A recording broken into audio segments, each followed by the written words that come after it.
Hello everybody and welcome back to another video for the day. We are going back into r/am I the a-hole, because seriously, some people do some stuff and then still wonder if they were the dong at the end of it all. So you know what, here we go. You know guys know what to do. Hit the like button, leave a comment down below, subscribe, all that jazz. Okie dokie, let go. Am I the a-hole for deleting my son's Minecraft world? Yeah, you don't even need to get into this one based on how detailed some of those can get. Yay. I have two children, a 9-year-old son and a 6-year-old daughter. My son had a Minecraft world where he built quite an impressive castle on an island, which he was very proud to show me.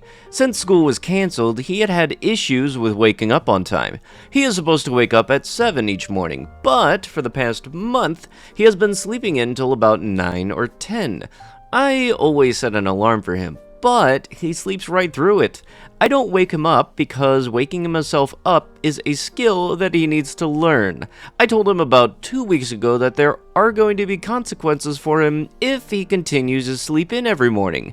At first he understood and was waking up on time every morning, but for the past week or so he has fallen back into old habits. I told him yesterday that this is his final warning. Today, he slept in until 11. So I followed through with my warning and went onto the computer and deleted his favorite Minecraft world. I also took away computer privileges for the next month.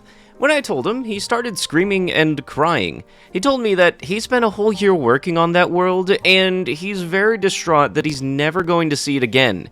He has been crying and sobbing throughout the day, and has refused to eat any of his meals. You know, considering you said yourself that it was very impressive, how dare you have the audacity to go in and just think that you could delete that, like, oh, he could just do it again? What part of spent the last year making did you not get? I don't even play Minecraft and I know exactly how detailed some of those can get. It's very much, to me at least, it feels like digital Legos where you have to do each little piece individually, and it can be very, very detailed and intricate of all of the makings that you can come from it. And also, look, you have a 9-year-old son. What in the world is he going to have to wake up at 7 each morning when you said that school was cancelled? Are you meaning to tell me that you also happen to wake up at, for some reason, 7 a.m. or some ungodly early hour because you have absolutely nothing to do? If there was any punishment to come from this, you could have just drawn the line at loss of computer privileges. You didn't even need to go in and delete the game. It's just the digital equivalent of taking somebody's hard work and throwing it in the trash. So yeah, 100% the a-hole. One of those ones that you can even just tell from the title alone. Am I the a-hole because I ate more than my share of a 6-foot party sub last night? What I thought would be a total non-issue has ballooned into a huge problem, and I'm up at 7:05 a.m. dealing with it. I figured while I wait for a text, I could post here to see what if I did was really that bad. First off, I'm a big fat ass. There's no way around it. I love to eat, which probably borders on addiction, but I figured since I'm only hurting myself, it's probably better to just live my life.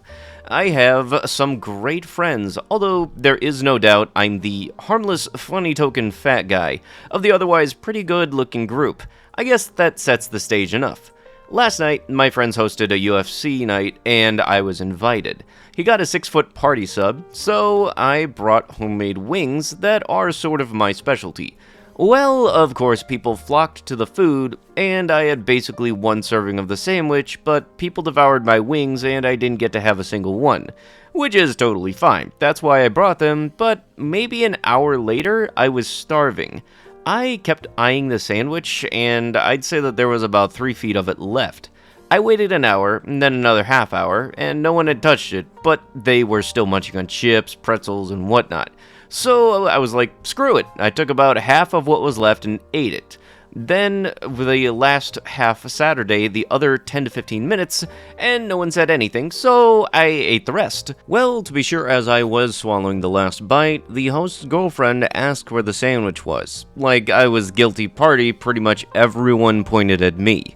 I guess they had noticed me eating the sandwich, and she was furious and said that I was an incredible pig, and that I had been super selfish to eat 3 feet of a sandwich. I felt so bad. I tried to explain to her that I really did wait over an hour and thought people had lost interest. I also tried to explain how everyone had ate my wings, and she said something along the lines of, "You brought them to share, dude. If someone had eaten over half of them by themselves, that's not freaking sharing, is it?" I offered to order pizza or even go to Subway's, and she said that it was pathetic offers because the party sub had been from a local shop owned by her friends. I said I was sorry, but the night was so tense from then on out. I woke up this morning to several texts from my twin sisters, the host's girlfriends and best friends, saying that I had to get my stuff under control and that everyone is really mad at me and that I embarrassed myself last night.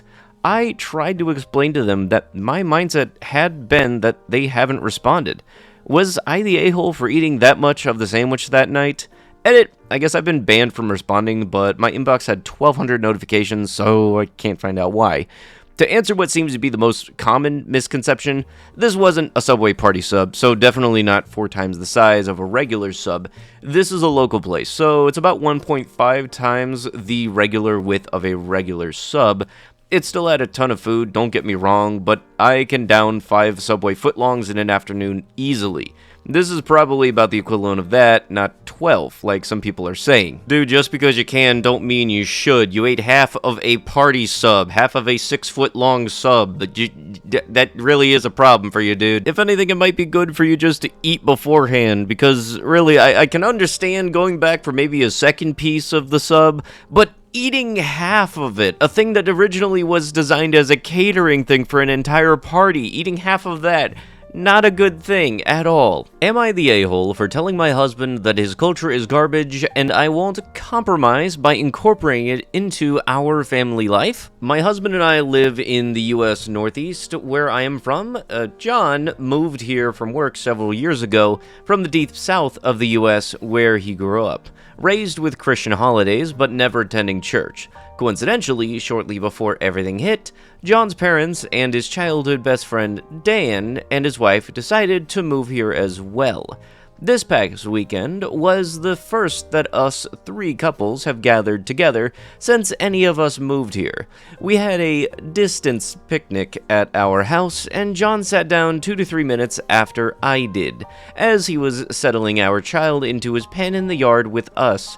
Dan and my father-in-law immediately started to jokingly rip on him for being whipped and doing my job of parenting our child while he was supposed to be allowed to just catch up with the 2 other men. I was trying to politely deflect when it turned to how mean I was for not fixing him a plate and serving him before serving myself. If I thought a certain dish would run out before he got to it, or if he had asked me to, I of course would have. Dan and father-in-law continued to brag about how their families do it right, where they handle the outside chores while their wives handle the inside chores, including the care of Dan and his wife's 2 children. I think it's important to note here that both currently live in renting condos that, by their nature, do not have outdoor chores, and before their wives have always worked full-time, as I do.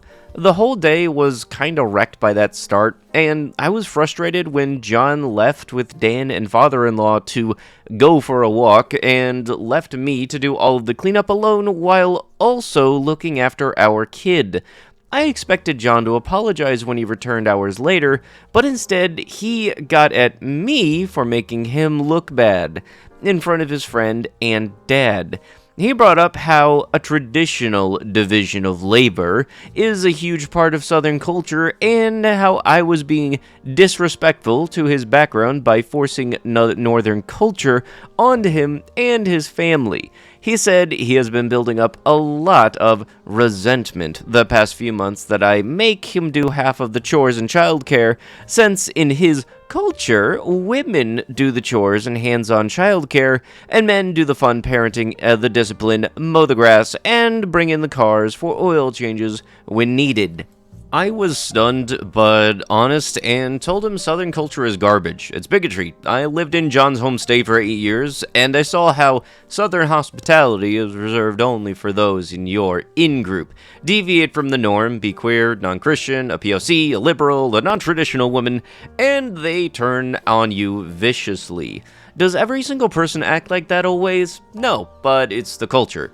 John is livid and says his culture is just as valid as that of other regions, religions, and ethnic groups. So I am the bigot by not compromising with him here and incorporating aspects of his culture into our family life the way that I would if his culture was Islamic or Asian or whatnot. Look, there's very much a difference between being Islamic, Asian, or whatnot, and then having the type of traditions that is one of the most common posts on r/Are the Straights Okay? That might have been the norm 50 or 60 years ago, but no, this is 2023. God forbid we happen to have evolved since then. Am I the a-hole for canceling the plans for Thanksgiving after my parents called my brother's baby their first grandchild? I, 32F, have been with my wife, Ava, 34F, for 8 years now. But we've been married for 5. She was a single mom of 3 kids when we started dating. She had 2 daughters, now 10 and 12, and a son, now 16. I've watched these kids grow. I've read them bedtime stories, done bath times, first days of school, PTA meetings, all of it. I very much consider them to be my kids, and they've been calling me mom for almost 6 years now. My brother, Ivan, 28M, just had a baby girl with his fiancée, Sarah, 27F. I love my niece, and my kids adore their cousins, and my kids have been the only grandchildren on my side of the family since Ava and I got together, and there's never been a moment where the kids and my wife were treated like they didn't belong. My brother is their uncle, my mom and dad are their nana and pop. The kids see my family as their family, and I always thought that my family felt the same way about them. The kids and I were over at my brother's house just hanging out, and my parents ended up dropping by with gifts for my niece. Ivan laughed when he saw the toys and told our mom and dad that they were going to end up spoiling her rotten. My mom said since my niece is their first grandchild, of course they have to spoil her. My kids were sitting in the living room with all of us, and my youngest daughter looked hurt when she realized what my mother said. My son and my 12-year-old didn't fully react to it, but I could tell it bothered both of them too. Sarah spoke up and said, "Oh, you mean first grandbaby, not first grandchild?" My dad shook his head and replied that my niece was their first grandchild. I didn't want my kids to keep sitting there and listening to that, so I handed my son my keys and told him to wait in the car with his sisters. When they were gone, I asked my parents why the hell they'd say that my kids weren't their grandchildren, and my mom said that they couldn't be their grandchildren because they weren't really my children. My wife and I were going to be hosting Thanksgiving at our house this year, but I told my parents that if they didn't view my kids as their family, then they could just host a meal at their own house with their real family and spend the holidays with mine. I left before they could say anything else to me, and my wife and I have reiterated to the children that they will always be my kids and I will always be their mom, regardless of our DNA. My brother is pissed at me at how he thinks I reacted too harshly, and that I should try to see where my parents are coming from. My mom texted saying that she and my dad love the kids, but they still aren't their grandchildren, and she hopes that we can come to understand that because she doesn't want this to ruin my niece's first Thanksgiving. I haven't replied back. I mean what I said, but I'm worried that maybe I'm reacting too harshly. ETA info, I adopted all 3 of the kids about 4 years ago, so they aren't just my parents' step-grandchildren. Even if I hadn't legally adopted them, they'd still be my kids in my eyes. Edit number 2.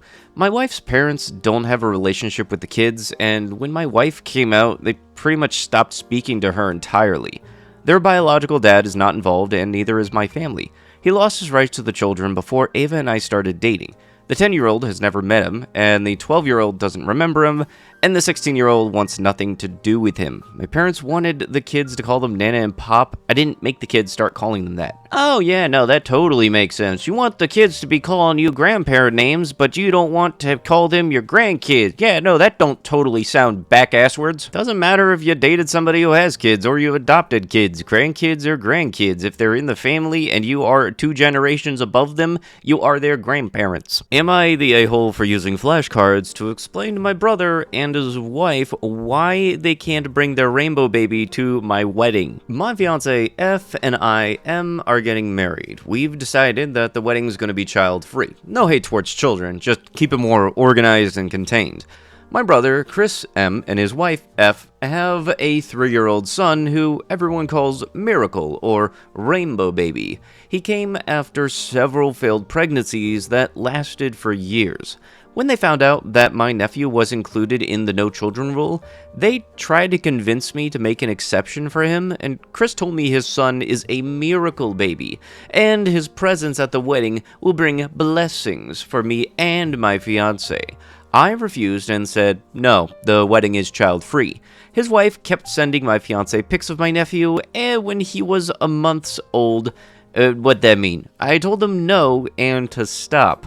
My brother told me this might cause a rift in our relationship. I again said no and explained that the wedding is child-free. He asked again and pointed out how his baby is different since he is a rainbow, a miracle baby. I again said no and explained that the wedding is child-free.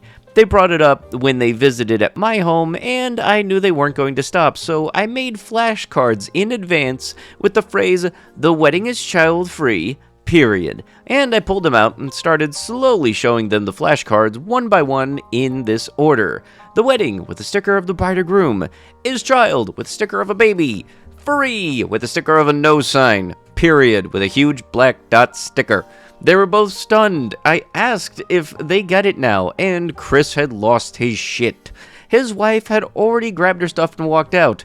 Chris called me an asshole for doing this, and that I disrespected him, his wife, and their son, who's my one and only nephew.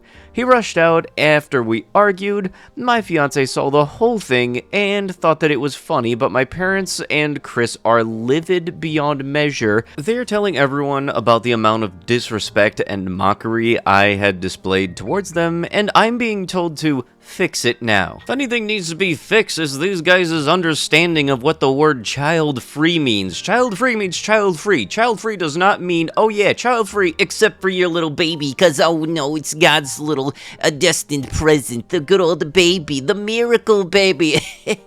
No, your kid is a child and still falls under the child-free policy that they are wanting to have at their own wedding. You can absolutely guarantee this is the type of family that would bring their kid into an R-rated movie because they couldn't hire a babysitter. Absolutely guaranteeing that right now. They're the type of wonderful parents that would bring their kids into a 21+ section of a cruise ship, which very much is stuff that I've seen. Your baby's not an exception to any policy just because of some random circumstance. You don't get any special pass because, oh please, pretty please. Am I the a-hole for checking my husband's dash cam footage on his car without his consent? I, 34F, live with my husband, 37M, and daughter, 7F. My daughter and I recently went to a short trip out of state while my husband stayed as he had work and was supposed to look after our dog.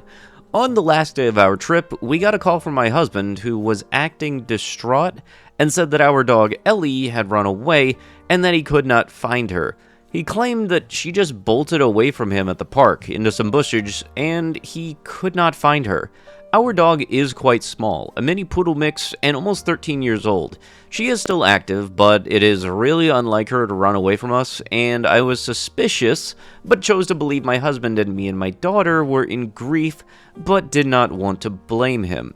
When we came back home, he seemed surprisingly okay, unlike us. Ever since the pandemic, my husband started working from home, and he has always been annoyed with how much attention we gave Ellie, and hated how Ellie begged to sit on our laps and his while he worked. A few days later, we got a call from an animal rescue in a neighboring state, quite far from us, that she had been found.